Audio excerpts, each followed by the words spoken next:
Bienvenidos a una entrega más de la Palabra de Dios. Hoy la enseñanza tiene como título Cerviz suave, surco derecho, el arte de dejarse guiar.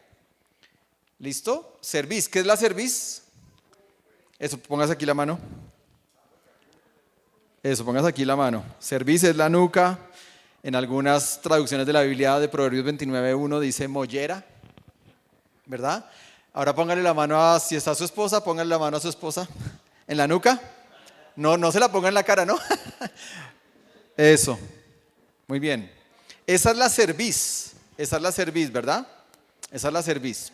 Entonces cuando dice cerviz suave, surco derecho, el arte de dejarse guiar, es el corazón de la enseñanza de hoy. Así es que lo voy a invitar a que vaya conmigo a Proverbios 29:1. Ese es el versículo del cual hoy vamos a meditar estos minutos y a sacar algunas aplicaciones prácticas para nuestra vida. Después de haber escuchado el estudio bíblico que Marcos hoy trajo, vamos a meditar en ese versículo. Regálame la siguiente. Está en la pantalla, pero léala en la traducción que usted quiera. Yo le recomendaría que busque la Reina Valera del 60, creo, para que tenga más contexto de lo que vamos a explicar. Pero está bien. Aquí en la pantalla dice Proverbios 29:1, dice: el hombre que al ser reprendido endurece la cerviz, de repente será quebrantado, y para él no habrá remedio. La cerviz en hebreo es una palabra que se llama oref, ¿verdad? Entonces, cuando uno lee este versículo, lo que está entendiendo la persona que estaba en esa época, los hebreos, entendían perfectamente que al escuchar este proverbio estaban hablando de un tema agrícola, como dijo Marcos muy bien. Estaban hablando de un tema del yugo que llevaban dos animales para arar un campo. Así es que meditemos un poquito en este versículo, ya nos vamos a profundizar más allí, pero dice: el hombre que al ser reprendido endurece la cerviz.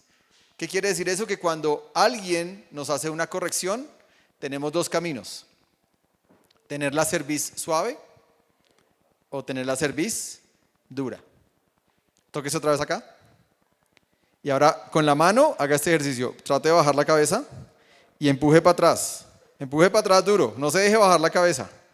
Eso, no se deje. Míreme a mí, deje duro la cabeza para atrás. Esa es la cerviz dura. Ahora haga lo mismo y déjese bajar la cabecita hasta abajo, hasta donde pueda, ¿no? No se va a desnucar. Eso, bien abajo. Bien, más. Muy bien, esa es la cerviz suave. Entonces, lo que está hablando este versículo es de una actitud de nuestro corazón ante una reprensión. Yo estaba pensando, ¿cómo me reprendió papá o mamá? Y los que hoy somos papás tenemos que reprender a nuestros hijos y nos cuesta un montón. Yo a veces reprendo y a veces le digo a mi hija o a mi hijo: para un papá no es chévere reprender. No es rico, no es como que uno diga: ay, qué chévere, lo voy a tener que disciplinar. No es chévere, pero hay que hacerlo. De lo que estoy hablando acá es de la actitud que el hombre toma al ser reprendido. Y dice: el hombre que al ser reprendido endurece la cerviz. Entonces ya sabe para dónde voy, ¿verdad? Con la enseñanza. Porque la segunda parte del título dice: déjate guiar. Déjate guiar. ¿Sí? El arte de dejarse guiar. Pero vamos a ponerle más carne a eso, ¿verdad? Porque cuando uno dice el arte de dejarse guiar, es que uno puede decir, ¿pero por quién? Bueno, eso es lo que vamos a contestar en los próximos minutos. ¿Listo? Y voy a contestar algo más, y es si uno toda la vida debe dejarse guiar, o si en algún momento yo ya no necesito más guía. También es una idea que quiero dejar en su corazón. ¿Listo? Muy bien. Y luego dice el versículo: el hombre que al ser reprendido endurece la cerviz, de repente será quebrantado. O sea que cuando uno es duro de cerviz, lo que va a pasar es que vamos a sufrir, vamos a ser quebrantados. Y dice: y para él no habrá remedio. O sea, Dios no quiere que nosotros suframos y seamos quebrantados. Dios quiere que seamos de cerviz suave. ¿Listo? Entonces vamos a ir entrando en esta pregunta. ¿Para qué el labrador necesita que los surcos queden rectos? Para que la semilla no se pierda o no sea robada por los pájaros o las lagartijas, etcétera. Las arañas. No, pero dijiste muy bien, porque, a ver, un agricultor o alguien que cultiva, ¿verdad? No lo soy, pero calculo que también para que la cosecha sea más fácil, más eficiente el momento de cosechar. A ver, explícanos un poquito más eso. Y digo porque si uno siembra en línea recta, cosecharlo va a ser más fácil que en un zigzag. Menos tiempo, menos esfuerzo. Ok, pensemos en una parábola que Jesús enseñó sobre esto. ¿Se acuerda que Jesús enseñó sobre una parábola muy famosa? O sea, ¿para qué el labrador necesita que los surcos queden rectos? Para que la semilla caiga donde tiene que caer y pueda florecer el árbol. ¿Sí? O sea, para que haya fruto. Entonces, ahora pregunta, ¿quién es el labrador? Es el Padre. ¿Qué es la semilla? La palabra de Dios. Entonces, ¿el surco que viene siendo? ¿El surco que viene siendo? Nosotros. Si yo soy el terreno y mi terreno está torcido, por eso la enseñanza se llama cerviz suave, surcos rectos. El arte de dejarse guiar. Si mi surco está torcido y viene el labrador, que es el Padre, y lanza la semilla, que es la palabra, entonces la palabra va a rebotar. Y al rebotar no voy a tener efecto de la palabra en mi vida. En esa imagen que puse ahí es para que entendiéramos el concepto, porque obviamente creo que aquí ninguno de nosotros, como está bien comprobado, excepto Miguel, somos tan agricultores. Máximo sembramos el arbolito en el vasito y en el algodón y creció, hicimos el experimento y después tiramos eso porque nunca supimos cómo llevarlo a feliz término. Pero si usted se da cuenta, aquí vienen varios conceptos que todo esto tiene que ver con todo lo que es la Biblia y sobre todo con lo que Jesús y Pablo, que ahorita voy a mencionarlo, quiso enseñarnos de manera práctica en nuestra vida. Primero, ¿cuál es el yugo? El yugo es esta madera y el yugo se ponía en dos bueyes. En dos bueyes. No se podía en uno. O sea que tenían que caminar de a dos. ¿Listo? Ok. El yugo, siempre había un buey más entrenado, que es el de la izquierda, y había un buey joven, menos entrenado, rebelde, que no quería dejarse poner el yugo, que no quería caminar recto, y entonces, derecha de ustedes, es el buey rebelde, el que tiene la cerviz dura. Entonces el que está labrando, que es Dios, el labrador, tiene un artefacto en su mano que se llama el aguijón. El aguijón. Y lo que hacía el labrador con ese aguijón, que no me gusta tanto esa imagen, pero en fin, ahorita se lo voy a mostrar más bonito, más real. Ese aguijón era que cuando este buey se ponía terquito, le daba un pequeño chuzón para decirle: mi hijo, baje la cerviz. Baje la cerviz. ¿Listo? Entonces, en términos de nuestra enseñanza de hoy, este buey lo único que hacía era, por su experiencia y por su veteranía, enseñarle de manera práctica al otro, que era joven y rebelde. Pero el joven se demoraba un poquito y entonces a veces necesitaba el chuzoncito del aguijón. ¿Listo? Entonces, sigamos. Entonces, cuando el apóstol Pablo se cae en el camino a Damasco y conoce a Jesús por primera vez, Jesús le dice esta frase que está en la pantalla. ¿Qué le dice Jesús? ¿Cuál aguijón está hablando Jesús? El aguijón del labrador. ¿Por qué? Porque Pablo era el buen rebelde que estaba dando patadas y entonces Dios le está diciendo, o Jesús resucitado le está diciendo a Pablo: Pablo, Pablo, ¿por qué me persigues? Saulo, Saulo, ¿por qué me persigues? Dura cosa es dar coces, o sea, patadas, contra el aguijón. ¿Listo? Ahí estoy uniendo varias ideas para llegar a la conclusión. Entonces, de esto ya hablamos un poquito, el secreto del yugo doble, nadie hará solo. Entonces, lo primero que voy a decirte es, cuando llegamos a Cristo, somos un buey joven en las cosas de Dios, o sea, niños en las cosas de Dios, y vamos creciendo, vamos avanzando. Pero sí o sí necesitamos un buey veterano, maduro, que nos enseñe. La pregunta es, ¿cuánto tiempo? Mira, ahí ya están los dos bueyes juiciositos, derechitos, ¿verdad? El propósito es que yo llegue un momento en mi vida en que yo ya me convierto en un buey veterano, que estoy listo para guiar a uno joven. O sea que el que estaba a mi lado se quita, yo paso a ocupar el puesto de él y me ponen al lado a uno joven. ¿Sí? Todo esto para llegar a la conclusión. Mire lo que dijo Jesús. Jesús también en Mateo habla del yugo y dice, pónganse mi yugo, déjenme enseñarles, porque yo soy humilde y tierno de corazón y encontrarán descanso para el alma, pues mi yugo es fácil de llevar y la carga que les doy es liviana. Ese es el yugo. Usted se da cuenta, aquí hay como unos palos que entraban justo en el cuello. Entonces cuando un buey hace para atrás, pues se chuza y entonces se maltrata. Y por eso Proverbio 29:1 dice, el hombre que es como un buey, que está todo el tiempo resistiéndose, pues va a maltratar. Hay otro pasaje que no lo puse acá, pero me imagino que ustedes lo conocen, o está en el Nuevo Testamento, que dice que no deberíamos andar en yugo desigual. Y yugo desigual, que ha sido interpretado de muchas maneras en la iglesia, y no me va a tomar mucho tiempo para eso, simplemente el yugo desigual es porque algunas personas ponían a un asno y a un buey a arar, y el buey era más fuerte que el asno, y entonces la carga quedaba desbalanceada. Es decir, uno hacía todo el trabajo y el otro iba en coche. Entonces, cuando dice no anden en yugo desigual, lo que nos está diciendo es pilas con esto. Entonces, el asunto es este.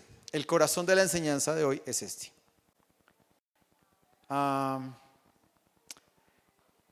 Casi que el título de esta prédica, voy a contarle la infidencia, se iba a llamar ¿por qué no lo haces? Así le iba a llamar a la enseñanza, ¿por qué no lo haces? Y escribí algunas frases. Voy a leerlo así literal como lo escribí, porque de pronto lo digo de otra manera y se entiende diferente. Y lo voy a decir así, pero lo voy a decir con mucho amor, pero con mucha firmeza. Con cariño, pero directo a la yugular. ¿Por qué? ¿Por qué? Porque es la palabra de Dios. Es la palabra de Dios. Yo no estoy predicando aquí nada diferente a la palabra de Dios. Me encanta que mi esposa vino de Campinas, de Brasil. Campinas queda a 2 horas en carro de Sao Paulo. Y ella vino y me dijo, ay, el domingo fuimos a un culto en la mañana, otro domingo a otro culto en la noche en la iglesia central, que es una iglesia que tiene 25,000 miembros y es una iglesia espectacular. Tal vez es la más grande en Sudamérica, la iglesia Nazareno. Y yo le dije a ella, ¿y viste el aviso que tiene el predicador al frente? Ella me dijo, sí. Yo me paré en la tarima en un momento cuando no había comenzado el culto y miré el aviso y me acordé de ti, me dijo ella. Yo le dije, bueno, ¿te acordaste por lo menos de mí en algo?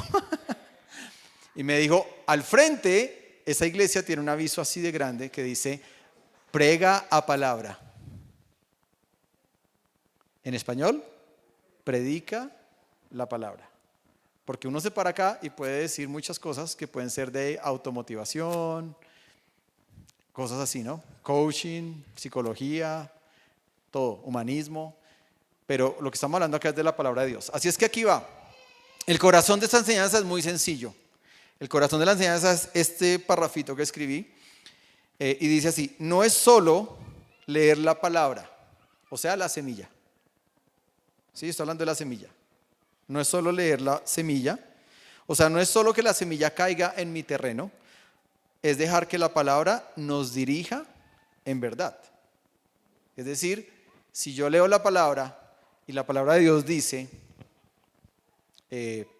no sé, Pongamos un ejemplo, un mandamiento. No dejes que el sol se oculte y que tú te mantengas enojado con tu hermano, ¿sí? O con tu esposa o con tu esposo. Se usa mucho para parejas, ¿no? Es un principio, el principio de las 10 de la noche. Si usted está peleando con su esposa por la mañana, el reloj ya comenzó a correr, el reloj de arena. Y Dios sabe. Entonces usted está peleando por la mañana, no sé, pasó algo, se disgustaron o nos disgustamos, voy a hablar más bien en primera persona, nos disgustamos con mi esposa, ella cogió por su lado, yo cogí por el mío, todo el día no nos hablamos, ella cuando puso el almuerzo dijo, ahí le dejé, yo me senté, comí, me paré, me fui, estuve todo el día aislado, pero si yo conozco que hay una palabra que dice no dejes que el sol se ponga sobre tu enojo, entonces si yo realmente me dejo dirigir por la palabra, estoy obligado por la palabra que está en mi corazón a que antes de las 10 de la noche yo vaya y le diga, hablemos. ¿Sí? Y siempre, no sé si pasa eso, ¿no? Pero siempre en las parejas hay uno que tiene mayor disposición a hablar que el otro. O sea, siempre hay uno que a veces, y ese es el reclamo típico, tú siempre eres la que vienes, yo soy siempre el que voy y te digo que hablemos.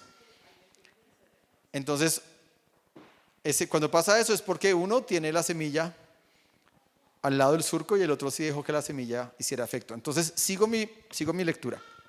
No es solo leer la palabra, es dejar que la palabra nos dirija en verdad. No poner dura la cerviz, evitando el yugo, y por lo tanto la semilla no va a caer donde debe caer para producir lo que debe producir en nuestras vidas. Es como un trabalengua lo que escribí, ¿no? Es decir, si yo pongo la cerviz dura, la semilla no va a caer donde tiene que caer para producir lo que tiene que producir. Y entonces voy a durar años leyendo la Biblia de manera teórica. ¿Por qué? Por una actitud de mi cuello. O sea, de mi cuello o de mi corazón. Una actitud de no querer dejar eso. Ejemplos prácticos. Y yo listé algunos ejemplos prácticos. Y ahí es donde se llama, ¿no? ¿Por qué no lo haces? Cada vez que yo diga ¿por qué no lo haces? Llévate esa pregunta y contéstala en tu corazón. La palabra nos invita a pasar tiempo en ella todos los días para cultivar nuestra relación con Dios a través del devocional. Tú sabes que tienes que hacer un devocional diario. Punto siguiente, ¿por qué no lo haces? Otro ejemplo. La palabra nos enseña que la misión como discípulos es compartir mi fe con otros que no conocen a Jesús. ¿Por qué no lo hago? La palabra nos enseña que acompañar a otros para enseñarles a obedecer todas las cosas que Jesús dejó es la gran comisión. ¿Por qué no lo hago? La palabra nos enseña que debemos diezmar de todo lo que recibimos. ¿Por qué no lo haces? La palabra nos enseña que el principal mandamiento es amar a Dios sobre todas las cosas. Eso se evidencia cuando nos congregamos, entendiendo que el domingo es el día del Señor y que no debería ser un negociable en mi vida al reemplazarlo por otras actividades. ¿Por qué no lo haces? Cuando yo no me conecto a orar, porque tengo otras actividades que considero que son prioritarias, ahí estoy faltando al por qué no lo hago. Y cuando limito mi servicio a Dios por diferentes cosas.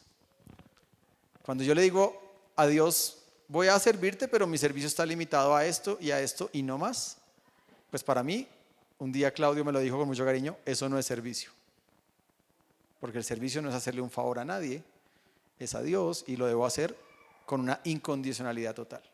La conclusión, el corazón es, cuando yo dejo que la semilla, ¿qué quiere Dios en mí? Que la semilla caiga y que esa semilla dé fruto. Eso es lo que Dios quiere. Y Dios hace todo por eso. Creo que ya sabemos la historia. Él envió a su Hijo, murió, resucitó, nos salvó. Y lo que Dios quiere es que tengamos surcos derechos. El problema de los surcos derechos es si nosotros dejamos que eso suceda en nuestra vida o no. Y si dejamos que la semilla entre y haga efecto o rebote. Uno puede escuchar la palabra de Dios. Dice Santiago, ¿no? Seamos oidores y hacedores. porque yo puedo escuchar por acá, como dijo una mamá, ¿no? A usted escucha por acá y se le sale por dónde. Escucha por acá y se le sale por acá. Es un dicho de las mamás, ¿no? Usted parece que uno le hablara y escucha por acá y sale por acá.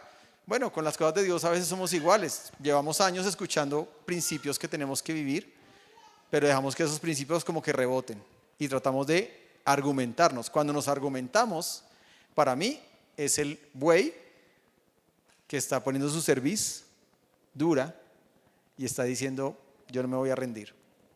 Ahora, si usted se da cuenta, cuando Jesús dice, póngase mi yugo, Jesús utiliza esta palabra, déjenme enseñarles.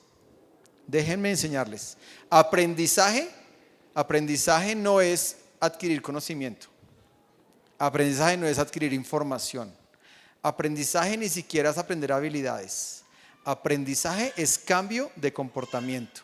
Cuando yo cambio de comportamiento, debido a que escuché algo y lo aprendí, entonces hay un cambio de comportamiento. Cuando yo no cambio mi comportamiento, entonces, pedagógicamente hablando, no aprendió, recibió información. Pongamos un ejemplo. Hoy yo prediqué sobre la importancia de orar. ¿Listo? ¿Ya todos aprendieron a orar? Sí. Martes 4:30 de la mañana, tiempo de oración. La mitad se conecta, la otra mitad no. Entonces uno pregunta, ¿qué hace una persona el martes a las 4:30 de la mañana? No sé, pueden pasar muchas cosas. Pero pusimos esa hora y de hecho antes, cuando Hechos 29 comenzó el primer año, era a las 4.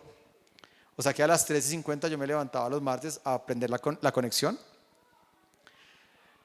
Por una razón, porque como somos papás de niños que tienen colegios y jardines, un papá a las 5 o 5:15 ya está arrancando su rutina. Y entonces dijimos, la oración que queremos no es una oración donde yo pongo el teléfono, lo dejo corriendo y me pongo a lavar la loza, a bañarme, a vestirme y dejo que la oración corra. No, la oración que queremos es una oración donde dice Mateo capítulo 4, 5 y 6, Jesús, el Sermón del Monte, dice Jesús, cuando ores, cierra la puerta, busca a tu Padre que está en lo privado y quédate ahí con Él. Entonces, para mí la oración es, voy a decir el ejemplo mental que viene a mi cabeza siempre que pienso en esto, en la intimidad. Yo no tendría intimidad con mi esposa con la ventana abierta de par en par donde todos los vecinos ven. Sería terrible, ¿no? Uno lo que hace cuando quiere tener intimidad es que busca un lugar privado, íntimo, secreto. Para mí es la misma intimidad de la que habla Jesús cuando dice, muchos me dirán ese día, Señor, Señor. Y Él dijo, apártense de mí, nunca los conocí. El verbo conocer es verbo de intimidad. Entonces, estoy poniendo los ejemplos porque cuando Jesús dice, déjenme enseñarles porque yo soy humilde y tierno de corazón, Jesús está diciendo, Jesús te está invitando a que Jesús se pone y tú te pones este. Quien nos acompaña es Jesús. Jesús y yo. Jesús es el buey veterano y yo soy el buey rebelde por un tiempo. Ahí va la pregunta y con esto va a terminar. Por un tiempo. Por un tiempo, mientras que yo me vuelvo un buey veterano. ¿Sí? Se puede interpretar así. Cuando Jesús dice, ponte el yugo, pónganse mi yugo, déjenme enseñarles porque yo soy humilde y tierno. Está hablando que para podernos poner el yugo con Jesús tenemos que ser humildes. Humildes es no tener cervices duras. ¿Sí? Y dice, pues mi yugo es fácil de llevar y la carga que les doy es liviana. Pero también se puede interpretar como lo hacemos en Hechos 29, que aquí hay una persona que me acompaña espiritualmente y yo soy este.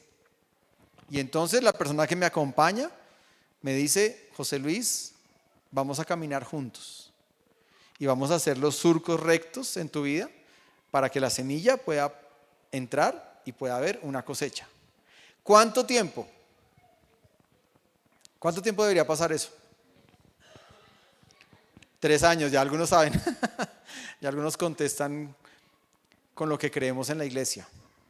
3 años. ¿Por qué 3 años?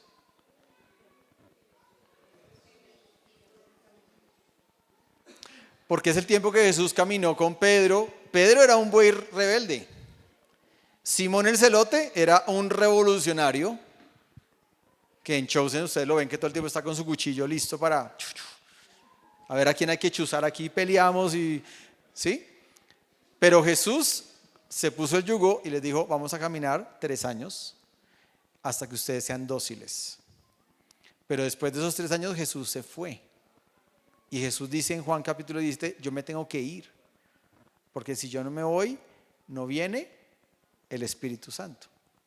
Entonces lo que creemos en Hechos 29, que es difícil porque hace un mes vinieron varios pastores de Colombia y cuando hablamos de discipulado, muchos pastores se levantaron un poco alborotados cuando yo presenté este concepto. Porque dijeron, no, ¿cómo así? El discipulado es para toda la vida. Uno nunca deja de ser discípulo. Eso es como medio herético. Y entonces yo contesté así, les dije, claro, yo toda la vida soy un discípulo de Cristo. Pero cuando yo acompaño a alguien a un Timoteo, yo lo acompaño por un periodo de 3 años. Y después de los 3 años, entonces yo le tengo que decir a ese Timoteo, tú ya eres un buey experimentado, porque has caminado conmigo 3 años. Ahora tú tienes que ir y ayudar a otros. La pregunta es si eso está pasando en tu vida. Esa es la gran pregunta. Por eso digo, la palabra rebota. Si la palabra rebota es porque yo no he entendido esto, entonces como que dejo que rebote. Esa semilla está rebotando ahí. O sea, está en un terreno duro, donde no entra. Pero si yo lo entiendo, entonces vendría la disposición de la cerviz, de decir, yo me rindo a Dios, entiendo esto me va a costar sangre, sacrificio, esto me va a costar esfuerzo, pero si es la palabra, yo voy a dejar que la palabra haga lo que tiene que hacer en mi vida, punto final. Lo que me tenga que moldear, que lo moldee la palabra, punto final. No hay otro camino, no hay nada más que hacer. Entonces, para contestar la pregunta es, si yo debo ser guiado toda la vida, ¿qué contestarían ustedes?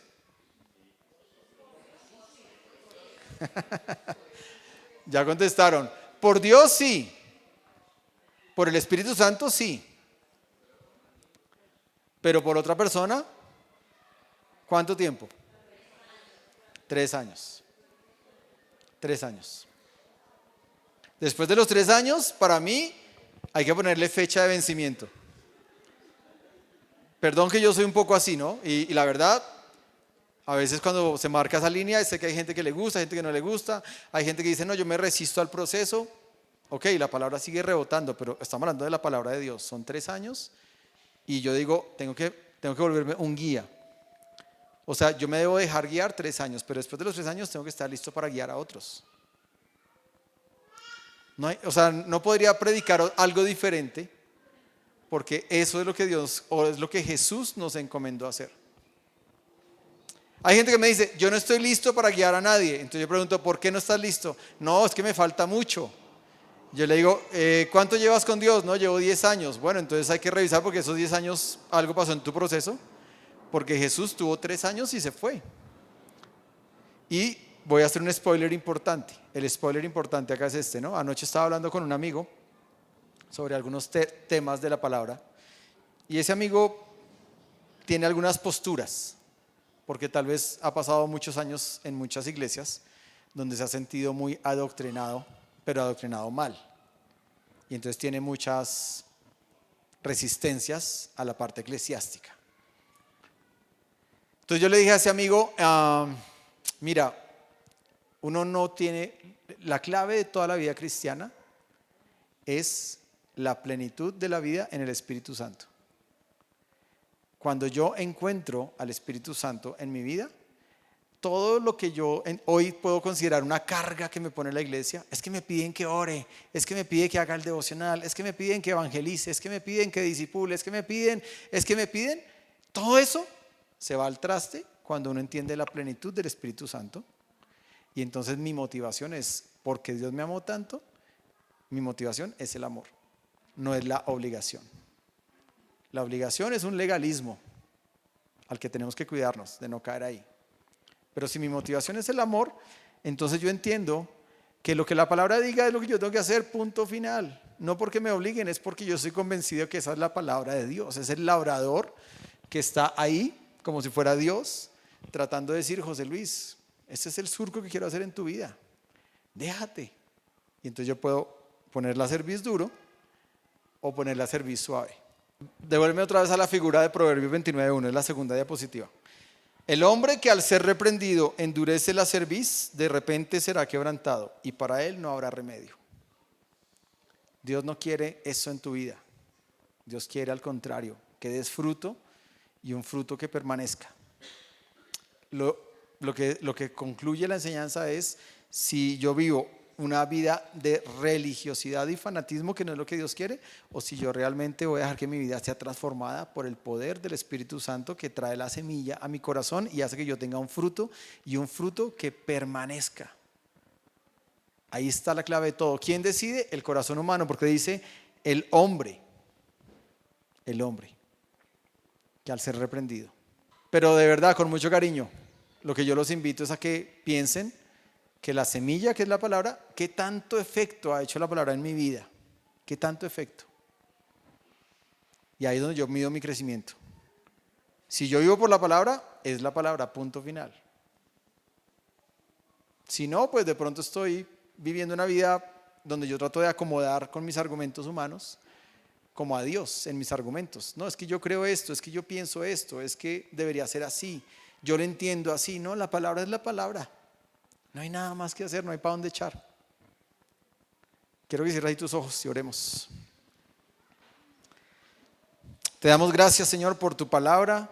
Te pedimos que nos ayudes a ser mansos, a ser humildes.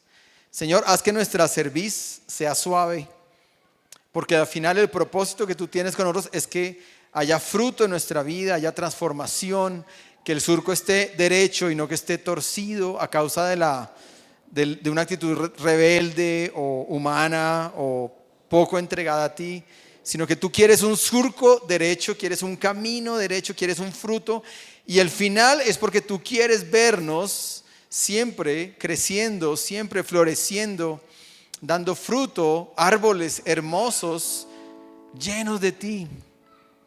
Y tú quieres que de ese fruto otros puedan ser bendecidos, puedan ser acobijados a través del fruto que quieres ver en nosotros. Pero Señor, hoy te decimos con todo nuestro corazón, haz nuestra cerviz suave. Si hay algo que tal vez todavía estamos resistiéndonos a no entregar, puede ser nuestro tiempo, puede ser nuestra comodidad, puede ser algún argumento personal que tenemos y no queremos aún entregar eso, Señor, y estamos como en una posición como el buey rebelde, tratando de levantar la cerviz y resistirnos al yugo. Pero el yugo que tú nos estás invitando es un yugo suave, es un yugo humilde, de mansedumbre, es un yugo tierno donde tú nos quieres enseñar. Y te pedimos, Señor, danos un corazón enseñable. Danos un corazón enseñable.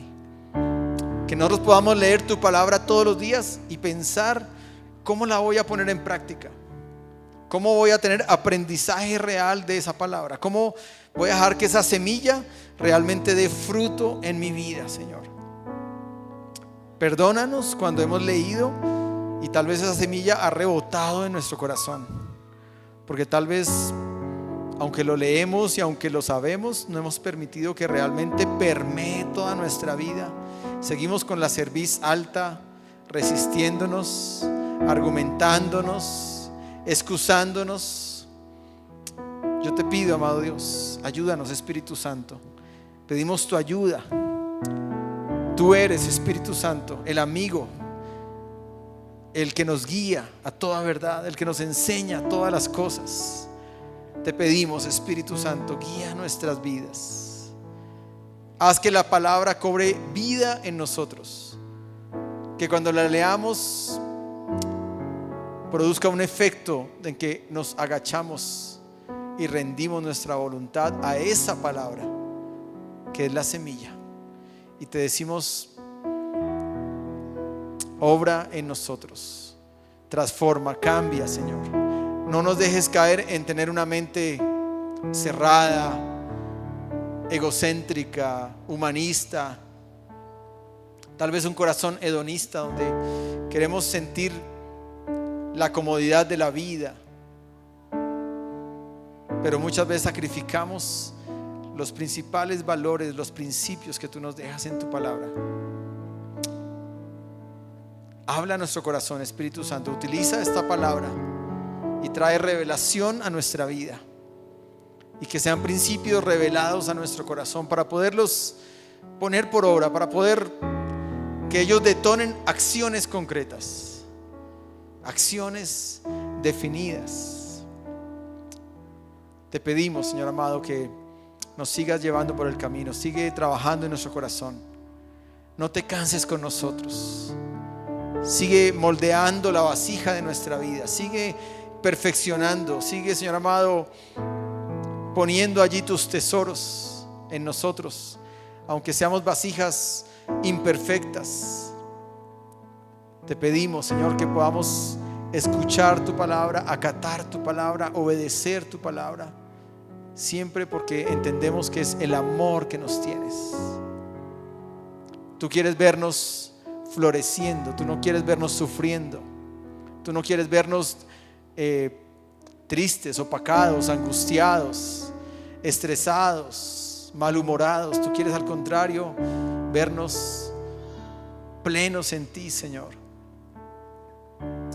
Te pedimos, Señor, que tu palabra haga mella en nuestro corazón y que podamos tener siempre una actitud de rendición a ti. Que sea la forma, cuando llegamos a leer tu palabra, de agachar nuestra cabeza y decir: hágase tu voluntad. Hágase tu voluntad por encima de la mía. Aunque no esté de acuerdo, aunque me cueste, aunque no me parezca, aunque crea que no es mi manera o mi forma, pero es tu forma, Señor, lo que debe primar en nuestro corazón. Te pedimos esto en nuestros corazones, amado Dios, que tu palabra hoy mismo detone acciones concretas en nosotros. Hoy mismo corrija el surco que puede estar torcido y puedas enderezar nuestro surco. Endereza los surcos de nuestra vida que pueden estar torcidos, porque tal vez hemos querido resistirnos al proceso, hemos querido resistirnos a tu mano, hemos querido resistirnos a tu palabra. Pero, Señor, hoy doblegamos nuestro corazón a ti y rendimos nuestra voluntad a ti, y te decimos, como tú nos enseñaste, Cristo: hágase tu voluntad y no la mía. Es como sea, a tu forma, no a mi forma, a tu manera, no a mi manera. Hoy me rindo y te digo: Cristo, yo quiero ser un discípulo tuyo. Cada día más, acercarme más a tu corazón y entender lo que tienes para mi vida. Señor, hoy oramos por cada hogar, por cada matrimonio, por cada familia. Yo oro por cada persona que está hoy acá, Señor, escuchando esta palabra. Por cada familia, Señor amado, que está en un momento de vida en este año, Señor. Yo te pido, Espíritu Santo, trae claridad a nuestras mentes, a nuestros corazones.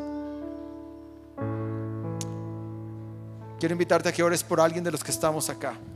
Piensa en alguien de los que están acá y oremos unos minutos antes de irnos. Ya nos vamos a ir, pero regala estos 2 minutos de tu tiempo y ora por alguien.